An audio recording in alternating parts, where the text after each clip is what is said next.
Captain Hyunwoo Kim stood on the bridge of the UES Dauntless and watched the massive alien ships appear on his screens like metal mountains floating in space. The human exploration vessel had been traveling through the outer rim systems when the scanners picked up energy signatures unlike anything Earth had ever recorded. Now, 12 alien ships surrounded them in a perfect formation that spoke of military discipline and overwhelming force. "Captain, the lead ship is sending communication signals," said Lieutenant Yoon-ji Choi from her position at the communication station. Her fingers moved quickly across the control panels as she worked to decode the alien transmissions. The universal translator that Earth scientists had developed was struggling with the complex alien language patterns, but slowly words began to form on the screen. "Put it through," Kim ordered and straightened his uniform. This was the moment humanity had dreamed about and feared in equal measure since they first looked up at the stars. First contact with an alien civilization would change everything for Earth and its people. The main screen flickered and showed a tall alien figure with blue-gray skin and 4 arms. The creature wore what appeared to be ceremonial robes, decorated with symbols that hurt to look at directly. When it spoke, its voice carried the weight of authority and ancient wisdom. "Greetings, young species of the third planet," the alien said through the translator. "I am Ambassador Veltar of the Galactic Protection Consortium. We have watched your world from afar and seen your struggles to reach the stars. We come with an offer of protection and safety for your people." Dr. So-Young Park stepped forward from her science station. As the ship's xenobiologist, she had trained her entire life for this moment. "We are honored by your presence, Ambassador Veltar," she replied carefully. "I am Dr. Park, and this is Captain Kim. We speak for the human exploration vessel Dauntless, and by extension, the people of Earth." The alien's large black eyes seemed to study them with interest. Behind Veltar, other alien figures could be seen representing different species. Some looked like walking trees with bark-like skin, while others appeared more insect-like with chitinous armor covering their bodies. The diversity was both fascinating and intimidating. "Your species shows promise," Veltar continued. "You have achieved faster-than-light travel despite your young age as a spacefaring civilization. This is why the Consortium extends our protection to you. The galaxy is filled with dangers that your people cannot imagine, ancient evils that hunt between the stars, creatures of darkness that consume entire worlds, threats that would end your species before you could even understand what killed you." Commander Ji-Ho Lee stood ready at the tactical station with his hand hovering near the defense controls. The alien ship showed no hostile intent, but their mere presence was overwhelming.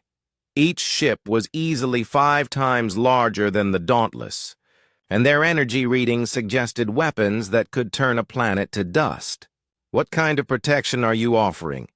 Kim asked diplomatically. He had been briefed by Earth Command about the possibility of alien contact, but nothing had prepared him for this situation. The aliens seemed benevolent enough, but their words carried undertones that troubled him. "The Consortium has protected member worlds for 800 of your years," Veltar explained with what might have been pride. "We share resources and military strength to defend against the threats that destroyed countless civilizations before us. Your world would become part of our network of protected systems. In exchange, you would contribute 40% of your planetary resources and your strongest warriors to our combined fleet." Dr. Park exchanged glances with Captain Kim. 40% of Earth's resources was an enormous price to pay for protection against threats they knew nothing about. "Ambassador, could you tell us more about these specific threats?" she asked. "Our scientists would benefit from understanding what we need protection from." The alien delegation seemed surprised by the question. Veltar's four arms moved in what might have been confusion or irritation. The threats are well known throughout the galaxy, young human. The hunters that move through the dark spaces between stars. The ancient machines that wake from slumber to devour civilizations. The entities that exist in dimensions beyond your understanding. All sapient species know of these dangers. But have you actually encountered these threats recently? Kim pressed. Something about the aliens' vague descriptions bothered him. In his military training, he had learned to ask for specifics when people spoke in generalities about dangers. The pause that followed lasted several seconds too long. Other alien figures behind Veltar shifted uncomfortably and looked at each other with expressions that the humans couldn't read but somehow felt familiar. It was the look of people who had been caught in an uncomfortable truth. The threats are constant and ever-present, Veltar finally replied. The consortium exists because we know they are out there waiting. Our defensive networks have kept them at bay for centuries. This is why your world needs our protection before it is too late. Lieutenant Choi quietly signaled to Kim that she was detecting something unusual in the alien ship signatures. The energy readings were not what they appeared to be on the surface. While the ships were massive, their actual technology seemed less advanced than the initial scans suggested. "We are grateful for your offer, Ambassador," Kim said diplomatically. "However, we would need to consult with our home world before making such an important decision. This is not something we can agree to without proper consideration." The aliens seemed taken aback by this response. Several of the figures behind Veltar began speaking rapidly in their own language. The universal translator picked up fragments about stubborn species and unprecedented responses. "Young humans, you do not understand the urgency of this situation," Veltar said with clear frustration. "The longer your world remains unprotected, the greater the danger becomes. Other species have accepted our offer immediately upon learning of the threats that surround them." Dr. Park stepped forward again. "We understand your concern, Ambassador, but humanity has a tradition of careful consideration before making major decisions. Perhaps while we contact our government, you could share more detailed information about your technology and defensive capabilities. Our scientists would find such data fascinating." The request seemed to make the aliens even more uncomfortable. Veltar's skin color shifted to a deeper blue, and his four arms crossed in front of his chest. "Such information is sensitive and cannot be shared with non-member species. You must choose to join the consortium before gaining access to our advanced knowledge." Kim nodded slowly. "Then we request a recess of 12 hours to contact Earth Command and receive instructions. Will your fleet remain in the system during this time?" "We will remain," Veltar agreed reluctantly. "But do not take too long, young humans. The galaxy is not a patient place, and protection offered today may not be available tomorrow." The communication ended, and the aliens returned to their ships. Kim turned to his crew with questions filling his mind. Something about the entire encounter felt wrong, but he couldn't identify exactly what bothered him. The aliens seemed genuine in their offer, but their reluctance to provide specifics about either threats or capabilities raised red flags. "Choi, what did you find in those energy readings?" he asked. "Sir, their fusion reactors are running on technology that Earth surpassed 20 years ago," she replied quietly. "For all their talk of advanced defensive systems, these ships are using power sources that our engineers would consider outdated. The implications of that discovery would change everything about humanity's response to the alien offer." Ambassador Veltar stood in the central chamber of his flagship and tried to understand why the humans had reacted so strangely to their generous offer. In 800 cycles of consortium expansion, no species had ever asked for detailed information about the threats before accepting protection. The very existence of the hunters and their ancient machines should have been enough to convince any rational civilization to seek safety immediately. The Kethmori had been the first species to encounter evidence of the hunters nearly 1,000 cycles ago. Veltar remembered the historical records that every consortium child learned in their early education. The Kethmori had been a proud species of explorers and scientists who pushed the boundaries of known space until they found the dead worlds. Entire star systems had been stripped clean of all life with surgical precision. Planets that once held billions of inhabitants were left as barren rocks floating in space. The Kethmori investigation teams found no bodies and no wreckage, only empty cities, and the lingering energy signatures of weapons beyond their comprehension.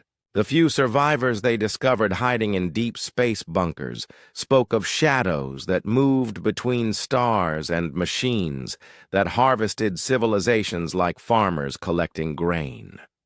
War leader Thokran of the Hroktai approached Veltar with heavy footsteps that echoed through the metal corridors. The massive warrior species had joined the consortium after losing 3 colony worlds to what their shamans called the Dark Between Stars. Unlike other member species, the Hroktai maintained their warrior traditions even while accepting the need for collective defense. "The humans trouble me, Ambassador," Thokran said in his deep, rumbling voice. "Their questions suggest a species that does not understand the nature of survival in this galaxy. They ask for proof of dangers that wise species accept without question." Veltar's 4 arms moved in the gesture of contemplation that his species had used for thousands of years. "Perhaps they are simply too young to understand, Ambassador. Their world has been isolated from galactic civilization, and they have not seen the evidence that we have accumulated over the centuries." Sub-Commander Kira-An of the Kethmori entered the chamber, carrying data tablets filled with historical records. She was young for her position and represented the new generation of Kethmori who had been born after their species joined the consortium. Unlike the older generation, she had never seen her homeworld before the great evacuation that brought her people under consortium protection. "Ambassador, I have compiled the historical data you requested about hunter encounters," she said while offering the tablets. "However, I must note that most of our evidence consists of archaeological findings and ancient transmissions. The last confirmed sighting of hunter activity was over 400 cycles ago." The statement hung in the air like an uncomfortable truth that no one wanted to acknowledge. Veltar took the tablets and tried to ignore the implications of what Kira-An had just revealed. The consortium had been built on the foundation of an active threat, but that threat had not been seen for centuries. "The absence of hunter activity only proves that our defensive networks are working," Veltar said firmly. "The ancient protocols established by our founders have kept the consortium safe from the forces that destroyed countless civilizations before us." War leader Thokran nodded in agreement, but his expression suggested private doubts that he would never voice publicly. The Hroktai culture valued strength above all else, but even they had learned to fear the unknown enemies that had supposedly driven their ancestors to seek protection among the stars. Navigator Kol-Esh of the Nethari joined their conference via holographic projection from her ship. The Nethari were master technicians who had contributed their defensive technologies to the consortium in exchange for protection from the ancient machines that their legends claimed had once enslaved their homeworld. Her people lived in massive space stations rather than planetary surfaces because they believed the hunters could not track them as easily in the void between worlds. The human vessel is equipped with technology that does not match their apparent civilization level, she reported in the clicking language of her species.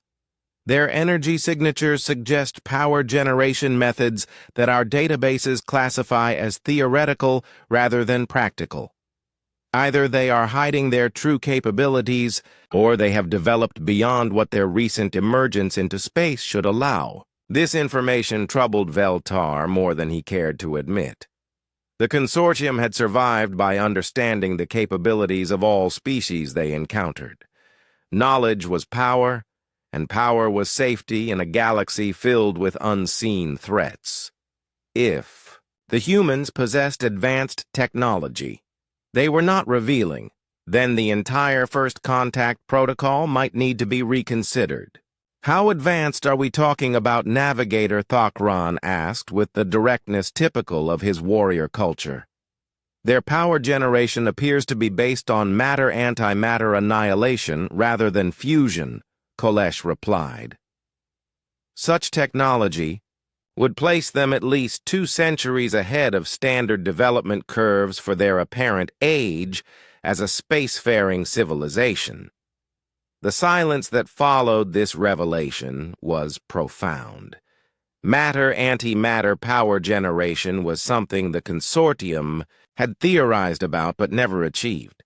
The energy requirements and safety protocols needed for such technology were beyond anything their combined civilizations had managed to develop, even with centuries of cooperative research. Sub-Commander Kira An looked up from her data tablets with an expression of growing concern. Ambassador, there is something else in the historical records that troubles me.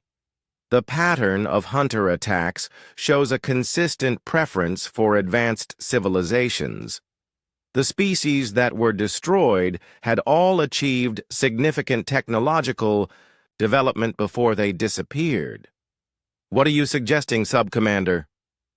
Veltar asked, though he suspected he already knew the answer. The hunters appeared to target species that represented potential threats rather than simply harvesting resources, she continued. Every destroyed civilization had developed weapons technology, space travel, and unified planetary governments.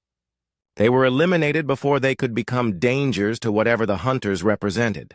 The implications of this theory were staggering.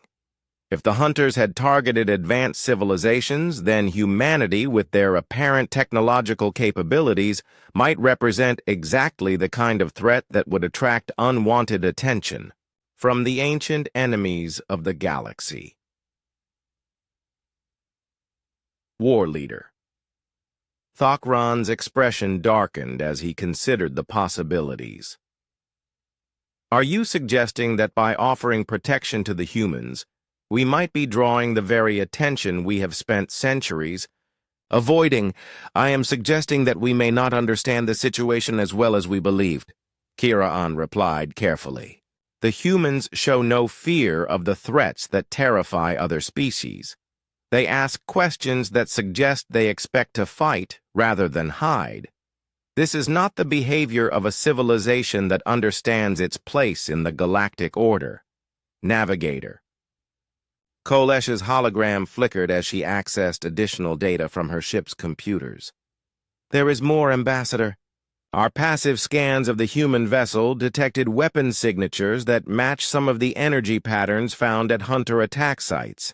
Not identical, but remarkably similar in their quantum resonance frequencies. The chamber fell silent as the full implications of this discovery settled over the assembled representatives. If the humans possessed weapons technology similar to what had been used to destroy ancient civilizations, then they might not need protection at all. In fact, they might represent something far more dangerous than the threats the consortium had spent centuries hiding from. Veltar's skin color shifted to the deep purple that indicated serious contemplation among his people. Everything the consortium believed about the nature of galactic civilization might be wrong. They had built their entire society on the assumption that survival required hiding from superior forces and accepting the protection of collective defense networks. But what if survival actually required the kind of strength and technological advancement that the humans appeared to possess naturally? What if the very act of seeking protection had kept the consortium species weak and vulnerable, while other civilizations grew strong enough to face the ancient threats directly? The questions that had seemed simple 12 hours ago now appeared impossibly complex, and the answers might change everything about the consortium's role in the galaxy. President Na Young Han stood at the head of the emergency session table in the Global Defense Council chambers deep beneath Seoul. The quantum communication link with the UES Dauntless had delivered news that would reshape humanity's understanding of its place in the universe. Around the table sat the most powerful military and scientific leaders on Earth, each trying to process the implications of first contact with an alien civilization. General Tae-hyun Park reviewed the tactical data that Captain Kim had transmitted. During the brief communication window, the alien ships were impressive in size and number, but their technology readings told a different story than their imposing appearance suggested. Madam President, based on the energy signatures, these alien vessels are operating with fusion technology that our engineers considered obsolete 15 years ago. Dr. Young-sik Yoon, director of Xenological Studies, leaned forward with excitement barely contained in his professional demeanor. The linguistic patterns in their communication suggest a civilization that has remained technologically stagnant for several centuries. Their universal translator is less sophisticated than the prototype systems we developed last year. More importantly, their knowledge of galactic threats appears to be based entirely on historical records rather than recent experience. Admiral Si Jin Kwan of the Pacific Fleet laughed when the alien ship specifications appeared on her tactical display. The sound echoed strangely in the secure chamber, where decisions affecting the future of humanity were being made. These ships, that they called dreadnoughts, would barely qualify as patrol vessels in our defensive network. Their largest vessel has less firepower than a single orbital defense platform. The revelation that humanity possessed superior technology came as a shock to most of the council members. Earth's rapid advancement in the decades following global unification had been driven by necessity rather than curiosity. The resource wars of the 21st century had forced innovation in energy production, while the threat of climate collapse had accelerated development of space-based infrastructure. Security. Chief Dong-hyun Lim pulled up classified files that detailed Earth's actual defensive capabilities. The aliens speak of threats that destroyed ancient civilizations, but they show no evidence of recent enemy activity. Meanwhile, humanity has spent the last 50 years preparing for threats that we knew existed because we created them ourselves. Our defensive networks were designed to protect against weapons we built, not mythical ancient enemies. President Han studied the data with the careful attention of someone who had risen to power during Earth's most dangerous period. The global war had ended 20 years ago, but its lessons about the necessity of strength and preparedness had shaped every policy decision since. Dr. Yoon, what is your assessment of their offer from an anthropological perspective? Madam President, the Galactic Protection Consortium appears to be a civilization built entirely on fear of the unknown, he replied while organizing his notes. They have created a social structure that prioritizes hiding from threats over developing the capability to face them.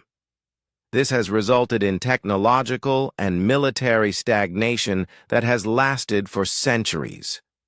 They offer protection, but they themselves appear to need protection more than we do. The irony of the situation was not lost on anyone in the room. Humanity had spent its entire history fighting wars and overcoming challenges that should have destroyed them multiple times. The alien species that claimed to offer protection had apparently spent centuries avoiding conflict and allowing fear to limit their growth and development. General Park activated the holographic display that showed Earth's actual military assets. 12 defensive networks surrounded human space, with each network containing enough firepower to sterilize multiple star systems. The antimatter weapons that formed the backbone of human military technology had been developed during the resource wars, when survival required weapons that could crack planets if necessary. The alien ambassador mentioned contributing our strongest warriors to their combined fleet, he said with visible amusement. A single human battle group would represent more combat capability than their entire consortium appears to possess. Our warriors are trained to fight against enemies that actually shoot back not theoretical threats from ancient history. Admiral Quan brought up tactical simulations that compared human and alien capabilities based on the sensor data from the Dauntless. The results were so one-sided that she had to double-check the calculations before presenting them to the Council. Madam President, in a direct confrontation between human and consortium forces, the aliens would be completely outmatched within minutes. Their ships are large, but they lack the speed maneuverability and firepower of modern human vessels. Dr. Minsu? Zhang, the director of Advanced Weapons Research, had remained quiet throughout most of the briefing, but now he spoke with the confidence of someone who understood exactly what humanity had achieved. The quantum torpedoes in our standard armament carry more destructive potential than the entire alien fleet combined. Our defensive satellites use targeting systems that can track thousands of objects simultaneously across multiple star systems.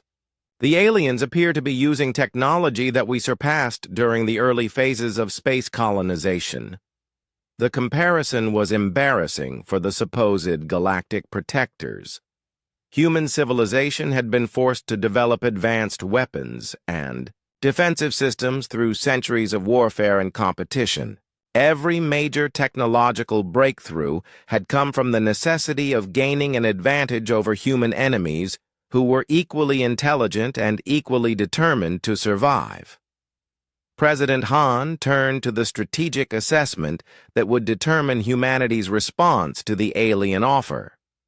General Park, what is your recommendation regarding their proposal? Madam President, I recommend we decline their offer of protection and instead offer our protection to them, he replied without hesitation.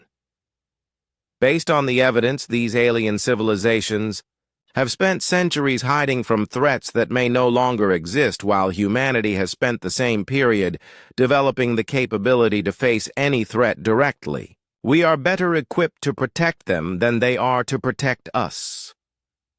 The suggestion sparked immediate discussion around the table. The idea of humanity as galactic protector rather than protected species challenged every assumption about how first contact should proceed. Earth had always imagined meeting superior alien civilizations that would guide humanity toward a better future. Security Chief Lim raised practical concerns about the logistics of protecting alien civilizations. The consortium claims to defend multiple star systems across significant distances. Even with our advanced technology, we would need to understand their defensive requirements and threat assessment procedures before committing to such a responsibility. Dr. Yoon provided the anthropological perspective that would be crucial for any diplomatic response. The aliens have built their entire civilization around collective defense against external threats. Offering to replace their protection system would challenge the fundamental assumptions that hold their society together. We need to approach this carefully to avoid causing cultural disruption that could be more dangerous than any external threat. Admiral, Quan suggested a demonstration that would make humanity's capabilities clear without appearing aggressive or threatening. We could invite their delegation to observe standard military exercises that would showcase our technology without revealing our most advanced capabilities. This would allow them to make an informed decision about whether they want our protection or prefer to maintain their current arrangements. The Council spent several hours developing a response strategy that would protect human interests while respecting alien cultural sensitivities. The final decision would reshape not only humanity's relationship with the Galactic Protection Consortium, but also Earth's role in the broader galactic community. President Han looked around the table at the faces of the people who would implement humanity's first major diplomatic initiative with an alien civilization. Prepare the demonstration, Admiral Quan. Let us show our new neighbors what humanity has learned about protecting the things we value. Captain Kim watched Ambassador Veltar and his delegation materialize on the observation deck of the UES Dauntless as the alien representatives accepted humanity's invitation to witness what Earth Command had described as routine military exercises. The aliens appeared nervous as they took their positions at the reinforced viewing ports that would allow them to safely observe the demonstration without interfering with human operations. War Leader Thokran of the Hroktai stood with his massive arms crossed, examining the human ship's interior with the practiced eye of a military professional. His warrior culture had taught him to evaluate the combat capabilities of any vessel he entered, and what he saw troubled him greatly. The human ship's corridors were designed for rapid movement during combat situations, while the weapon systems visible through access panels showed a level of integration that suggested extensive battle experience. Captain Kim, your vessel appears to be built for war rather than exploration, he observed with the bluntness typical of his species. The defensive systems and weapon placements indicate a civilization that expects to fight for survival rather than one seeking peaceful contact with neighboring species. Dr. So Young Park smiled at the observation while checking her scientific instruments. War Leader Thokran, humanity learned long ago that the universe does not distinguish between explorers and warriors when threats arise. We build our ships to handle whatever challenges we encounter, because our history taught us that preparation is the difference between survival and extinction.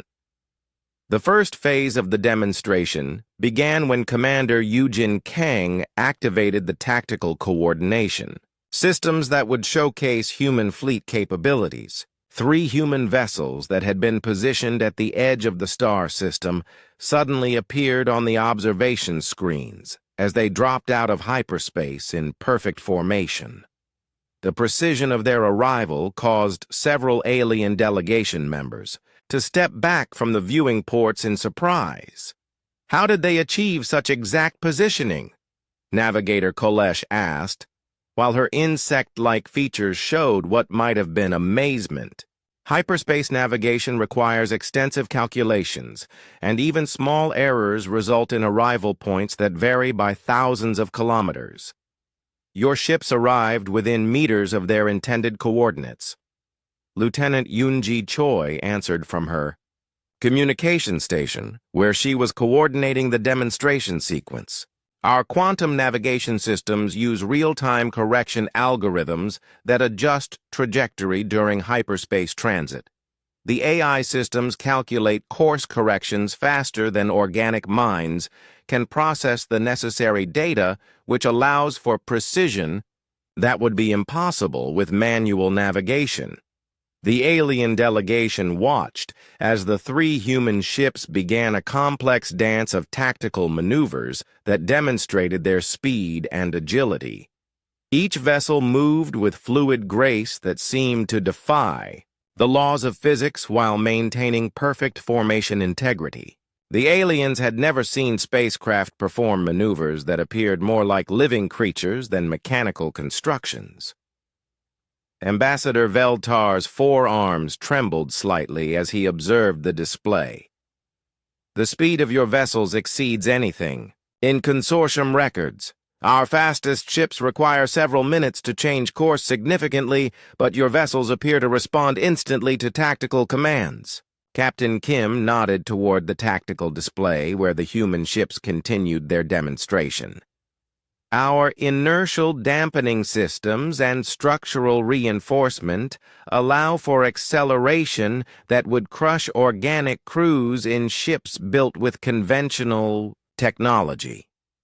Human engineering focuses on pushing the boundaries of what is possible rather than accepting the limitations of what has been done before. The second phase of the demonstration began when weapons specialist Min Ho Sung activated the targeting systems that would show the aliens exactly what human military technology could accomplish. The screens filled with targeting data as human sensors locked onto every object in the surrounding space, including asteroids, space debris, and most impressively, every alien ship in the consortium fleet. Your targeting systems have achieved simultaneous lock on all 12 of our vessels, Sub-Commander Kira-an said with obvious alarm in her voice. Such capability should be impossible given the computing power required for multi-target acquisition across such distances. How many ships are required to coordinate such an attack pattern? Engineer Jat Yun. Oh looked up from her station with what might have been amusement. Sub-Commander, this targeting demonstration is being coordinated by a single defensive satellite, one of 1,200 similar platforms that form our standard perimeter defense network. Each satellite can independently track and engage thousands of targets while coordinating with the broader network for maximum tactical efficiency. The implications of this revelation struck the alien delegation like a physical blow. A single, human defensive satellite possessed more combat capability than their combined fleet, while Earth maintained 1,200 such platforms in just their local defense network. The scale of human military infrastructure was beyond anything the consortium had imagined possible. War leader Thok Ran studied the tactical displays with growing concern. Captain, how many such defense networks does your species maintain? He asked, though his voice suggested he already suspected the answer would be disturbing. Earth maintains 12 defensive networks covering our colonized systems, Kim replied matter-of-factly.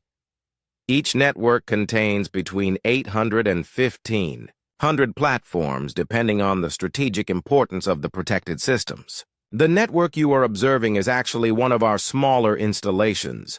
The alien delegation fell into stunned silence as they processed the scale of human military capabilities.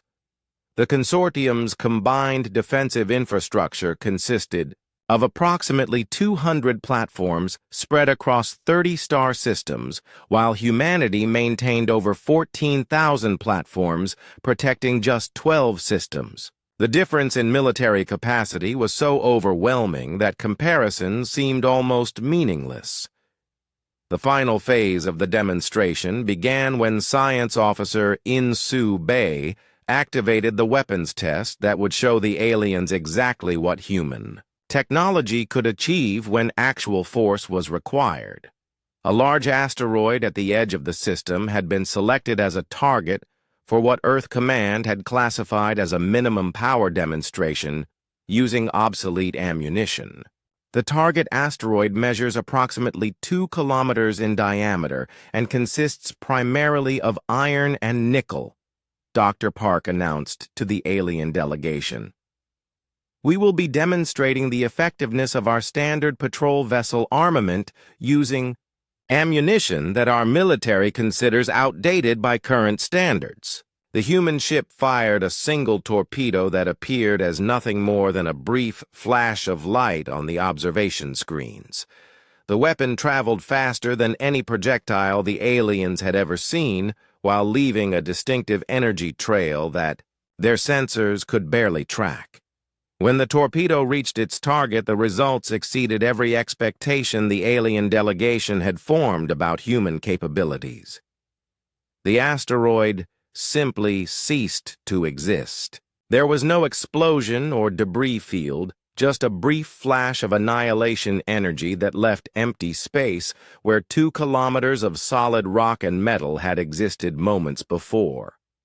The weapon had not destroyed the target so much as converted it directly into energy according to principles of physics that the consortium barely understood theoretically. What type of weapon produces such complete annihilation? Navigator Kolesh whispered, while her instrument struggled to analyze the energy readings from the demonstration. Weapons specialist Sung answered with professional pride. That was a standard antimatter torpedo from our patrol vessel inventory. The weapon contains approximately 10 grams of antimatter in a magnetic containment system that releases the full energy potential of matter-antimatter annihilation upon impact.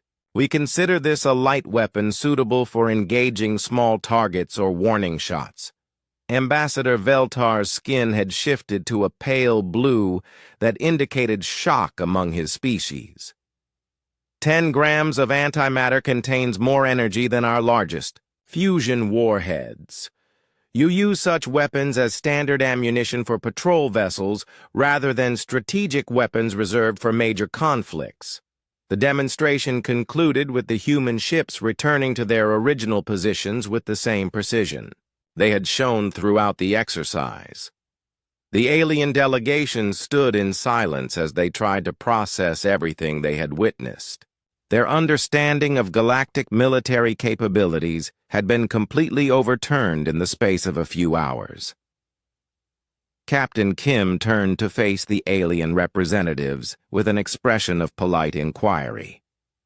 Ambassador Veltar, now that you have seen our defensive capabilities, perhaps you would like to reconsider the terms of our association. We believe humanity might be better positioned to offer protection rather than to receive it. Ambassador Veltar stood in the conference chamber aboard his flagship, trying to find words that could adequately describe what the alien delegation had witnessed during the human military demonstration. The other consortium representatives sat around the crystalline table in various states of shock and disbelief as they struggled to accept that their fundamental understanding of galactic civilization had been completely wrong. War leader Thakran broke the silence with a question that had been troubling him since they returned from the human vessel. Ambassador, if the humans possess such overwhelming military superiority, why do they not simply demand tribute from weaker species, as the ancient empires did? His warrior culture understood strength, but the human approach to power confused him greatly. Perhaps that is exactly what makes them dangerous, Sub-Commander Kiraan replied, while reviewing the sensor data from the demonstration. A species that possesses ultimate weapons but does not use them for conquest represents something entirely outside our experience. The consortium was built on the assumption that superior force naturally leads to domination, yet these humans seem to follow different principles entirely.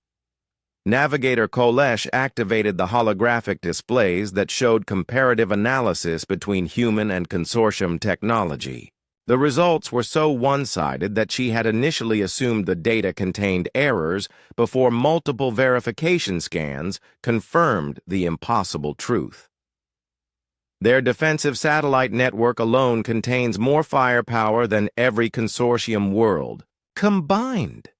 A single human battle group could conquer our entire civilization within days, yet they offer protection instead of demanding submission.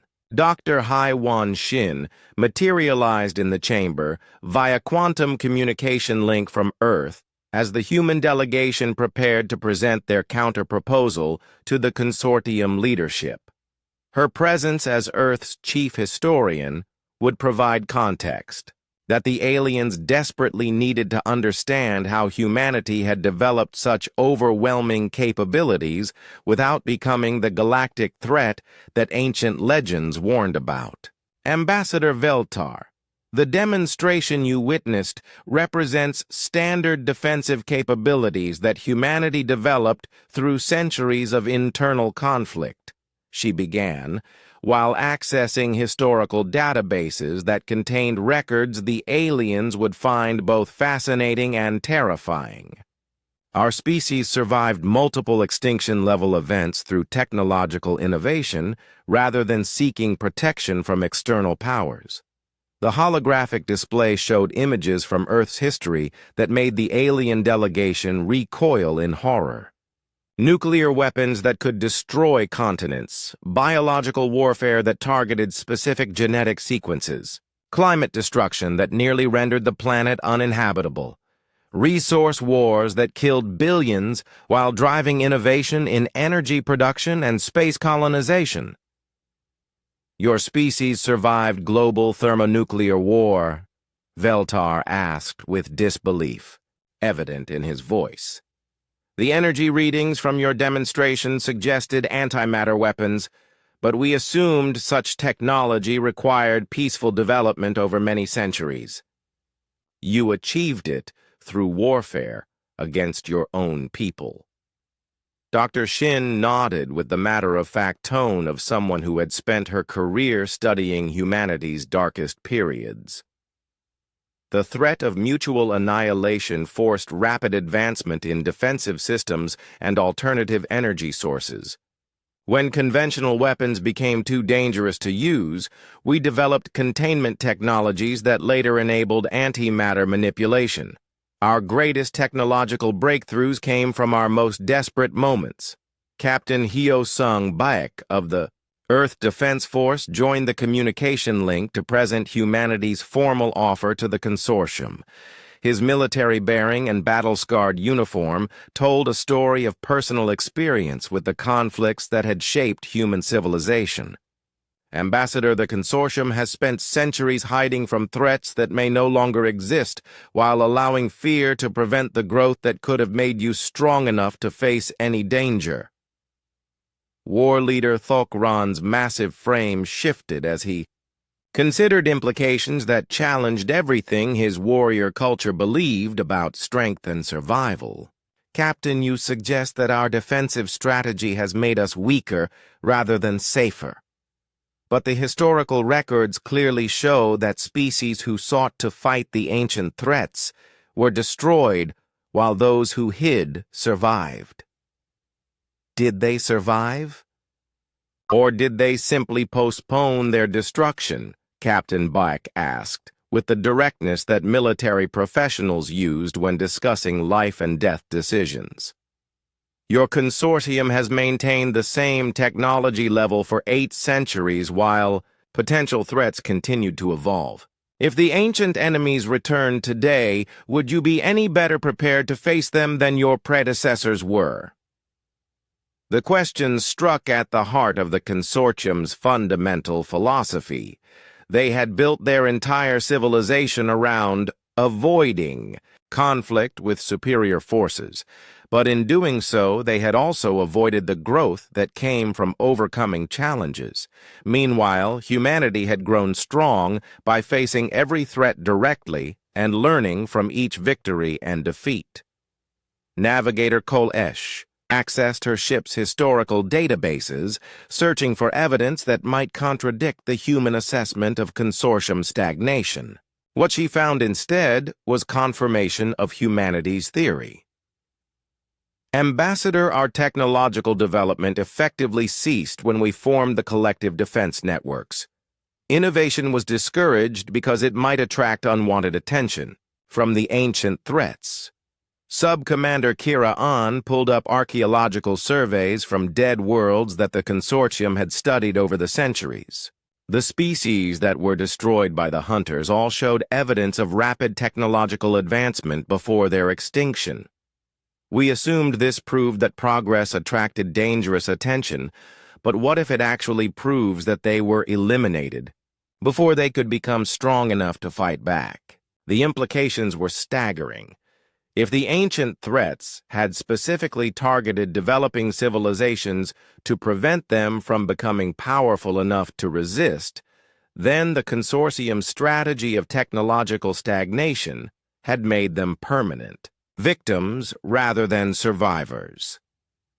They had traded growth for temporary safety without realizing that safety without growth was ultimately just delayed destruction.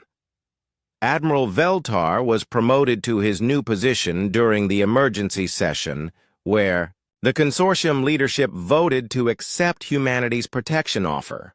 The decision marked the first major policy change in 800 cycles and represented a fundamental shift from defensive hiding to active engagement with galactic challenges. The joint human consortium fleet prepared to investigate the dark between stars for the first time since the ancient exodus that had created the collective defense networks. Captain Kim stood on the bridge of his flagship alongside representatives from every consortium species as they prepared to jump to hyperspace toward coordinates that had been avoided for centuries. Admiral Veltar, your people spent generations asking how to hide from the darkness, Kim said, as the navigation systems locked onto their destination coordinates. Humanity learned to ask a different question entirely. We asked how to bring enough light to eliminate the darkness completely. The fleet engaged their hyperspace drives and jumped toward the unknown regions where ancient fears had created legends of unstoppable threats. For the first time in galactic history, they were not running from the darkness, but carrying the light of human innovation and consortium wisdom toward whatever waited in the spaces between stars. War leader Thokran stood at his battle station, ready to face enemies that his people had spent centuries fearing. If we encounter the hunters, will your weapons be sufficient to destroy them, Captain? Captain Kim smiled with the confidence of a species that had learned to turn every challenge into an opportunity for growth. War leader. If we encounter the hunters, they will discover what happens when an unstoppable force meets a species that refuses to be moved. The galaxy is about to learn that humanity does not believe in unstoppable forces. The sensors detected energy signatures ahead that matched historical records of hunter technology, but instead of retreating, the joint fleet accelerated toward contact. The age of hiding from ancient threats was ending, and the age of facing them directly was about to begin.